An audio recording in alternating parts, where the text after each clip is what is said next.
This video is an overview of how to use IRSA tools to do some of the activities from the 2022 Sagan Summer Workshop.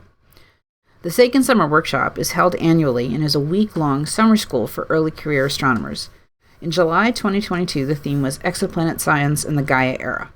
Some of the hands-on activities aren't really appropriate for IRSA tools, but many of them, especially from early in the week, were definitely something that can be done with IRSA tools.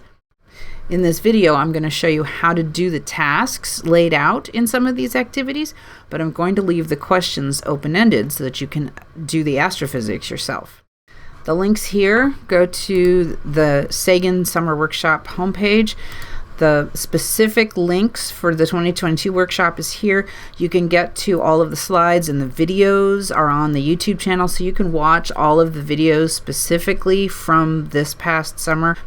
And they include, of course, links to all of the online collab notebooks and all of the hands-on sessions that they did as part of their workshop. But I have a high-level summary here of the tasks specifically as addressed by the Monday afternoon session. And you can go to the detailed instructions provided for the Google Colab notebooks that the Sagan Summer Workshop folks posted. But here is how to do those things using IRSA tools. So the first part of Monday afternoon involved querying the Gaia Catalog of Nearby Stars, or the GCNS. As of right now, the GCNS isn't yet available at IRSA, so you either have to go directly to ESA in order to get that catalog, or you can get it from Vizier. You can download it via the FTP site. The catalog itself is large, but you can get it in CSV format, and IRSA tools understand CSV format. In order to make it a little bit easier, I downloaded it for you and truncated it so that you don't have quite so many columns as in the original catalog. So you can download this version if you want.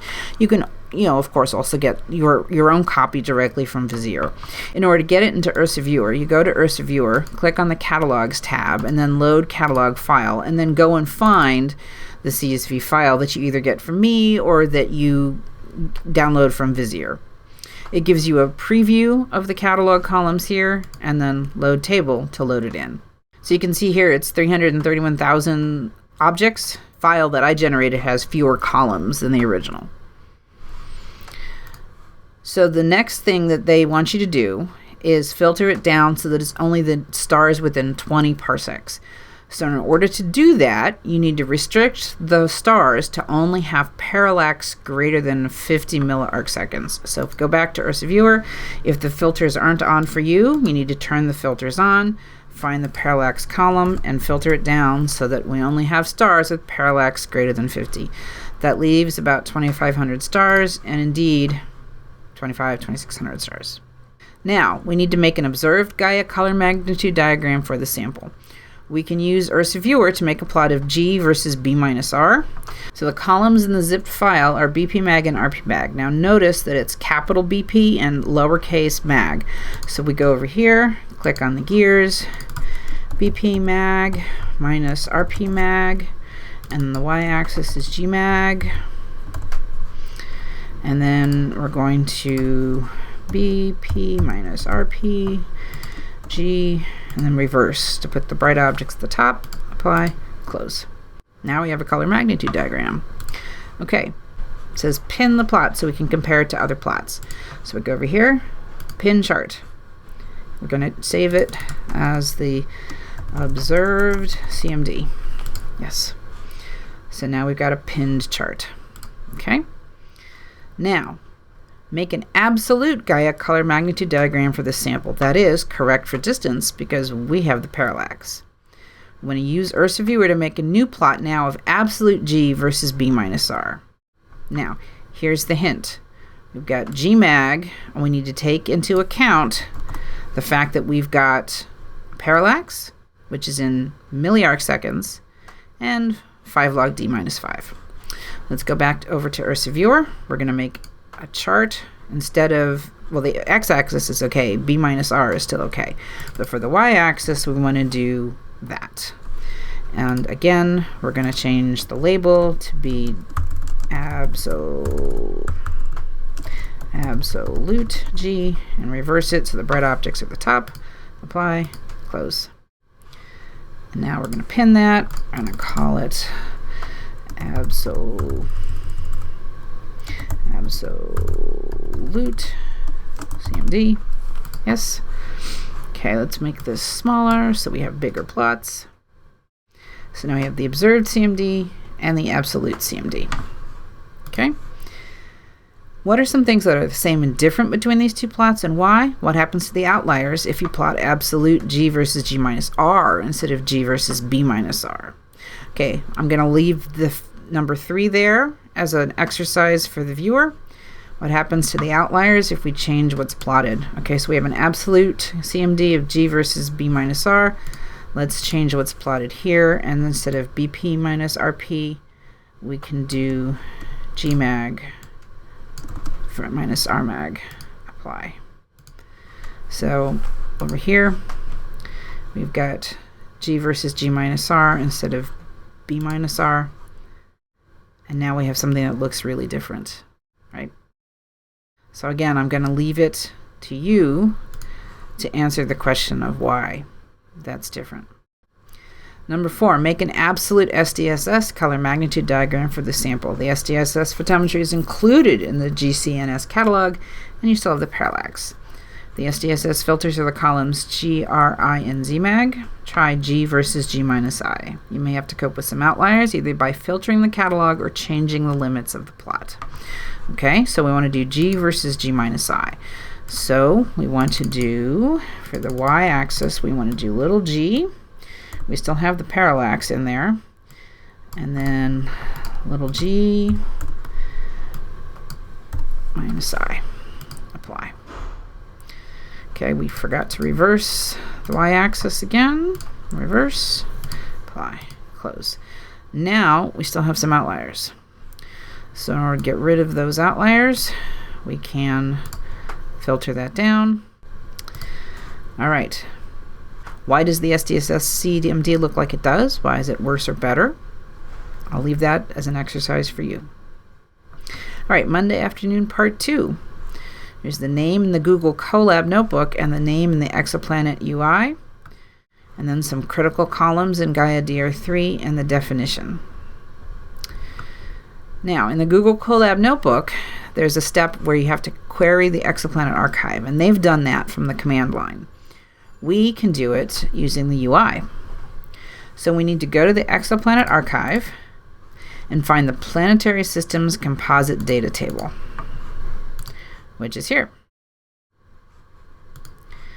Go to the upper left of the screen and click on Select Columns.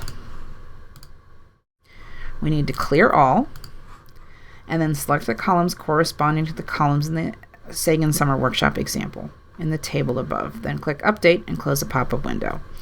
So we need to get PL name and host name. We get planet name and host name. Okay, so we need a planet name and host name. We need to get RA deck and Gaia magnitude. We need to go down and find RA deck and planet magnitude. RA deck. Now we need to go find Gaia magnitude. Gaia magnitude.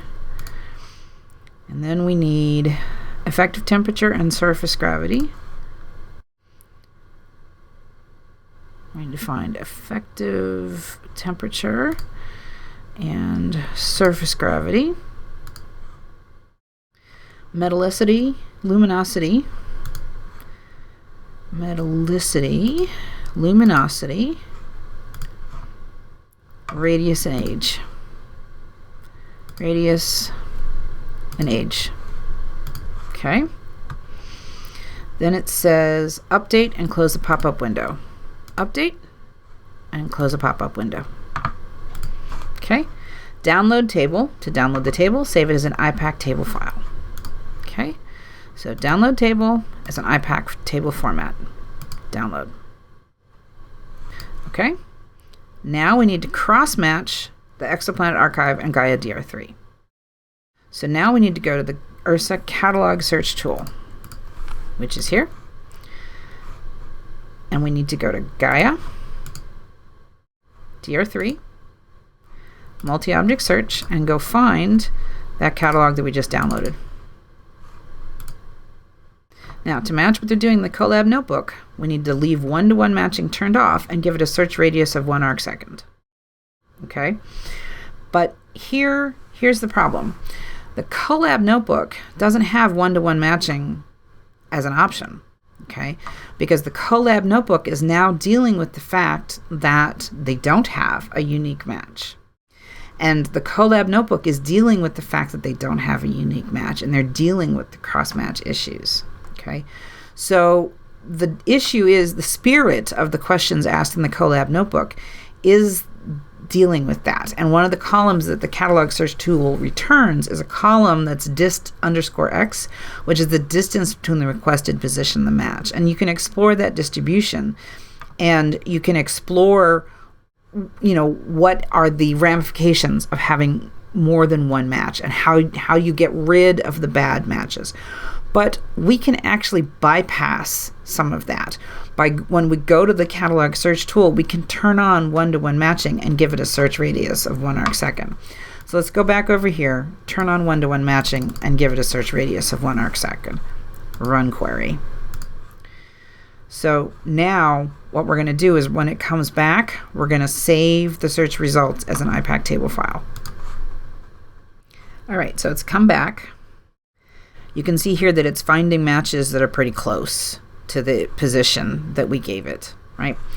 So let's save it as an IPAC table format, and we can write in here matches Gaia, so that we remember what we did. Save. And then now we're going to go back to our IRSA viewer session, and we're going to load in the file that we just saved. Load. Okay, so now we're going to make a histogram of the dist_x column. So we go over here. We're going to do this. We're going to add a new chart. We're going to pick histogram, and we're going to make a histogram of the dist_x value. Okay, let's make one plot. So you can see it's pretty sharply peaked, right? And almost all of the matches are within 0.2 arcseconds. So they're pretty good matches, most of them. Now we know for a fact that all the duplicate hits are gone. And you can actually explore this, right? You can do that match without the one-to-one matches, and you can see that all the duplicate hits are gone and all the large matches are gone. And you can explore what happens if you expand the search radius to 3 arcseconds and explore whether or not those are legitimate matches. We can do a sanity check to see if the matches between what the exoplanet archive thinks is the star and what we think is the star is the right match. Because we pulled the Gaia DR2 magnitude from the exoplanet archive, and we just now pulled the Gaia DR3 magnitude. So in our merged catalog here, we've got the magnitude that the exoplanet archive it thinks is the Gaia match. And then we matched it right here. This is the one from the exoplanet archive. And then when we matched it to the Gaia DR3 catalog, we've got the Gaia DR3 magnitude in here as well. That one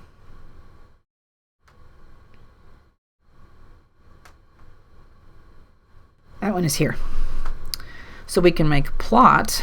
Let's go back to the other plot here. We can make a plot of the Gaia magnitude from the exoplanet archive, and we can plot that against the Gaia magnitude from DR3. And you can see it's a pretty good match, right? You can explore that too. Now, we do have a situation where all we have is a heat map, and we can filter down the catalog so we can identify individual objects, right? You can filter something. You can filter it down so that the absolute value of that difference is just the large ones. Now, we do still have the problem where the individual planets are listed once, but the stars are listed more than once, because Kepler 108, for example, has more than one planet.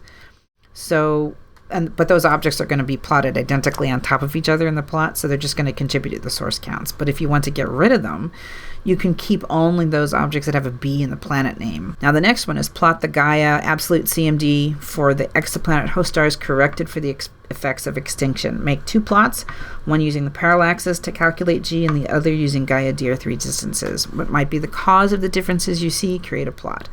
So in order for this, you need to dig into the column definitions of the Gaia DR3 catalog, and I've got a table up here that has the additional information that you need. You need to plot on the x-axis a color corrected for reddening, and on the y-axis you need to plot a corrected for distance and reddening. You need to use the distance provided in the catalog as opposed to the distance from inversion of parallax, and then you need to pin the plots to compare them. And there are definitely points that are different, and in order to identify which points they are, you need to click on the points in the plot, and then you can find the corresponding rows in the catalog. And you can figure out what you're doing based on exactly which objects those are. You can explore filtering to omit the negative parallaxes or the ones that have very large errors on the parallax. To keep going in the Google Colab notebook, you need some more information that is not yet available at IRSA. So this is where we're stopping for the moment. Come back in the future and we'll have additional examples of how to do the Sagan Summer Workshop tasks with IRSA tools.